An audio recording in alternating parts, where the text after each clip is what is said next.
Lions sweat out 16-14 win over Vikings.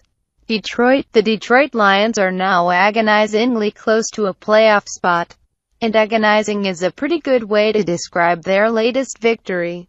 Matt Prater's 33-yard field goal with 3:38 remaining lifted Detroit to a 16-14 win over the Minnesota Vikings on Sunday, pulling the Lions into a tie for first place in the NFC North.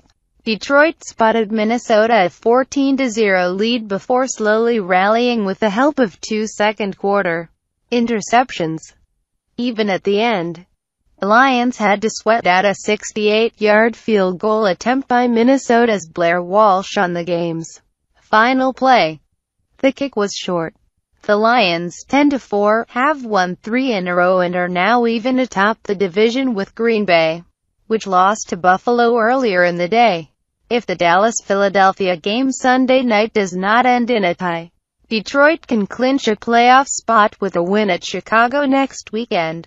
Minnesota's Teddy Bridgewater was 31 of 41 for 315 yards with a touchdown, and the Vikings, 6-8, held Detroit to 11 first downs. But after Jason Jones blocked Walsh's 26-yard field goal attempt with 7:43 left, the Lions drove 65 yards to set up Prater's third short field goal of the game. Trailing for the first time all day, the Vikings had a good chance to take the lead again after Cordero Patterson returned the ensuing kickoff to the Minnesota 49. But a holding call pushed the Vikings back, and Bridgewater eventually threw incomplete on 4th down. The Vikings got the ball again at their 30 with 45 seconds left, but could only make it far enough to set up Walsh's long attempt at a game winner.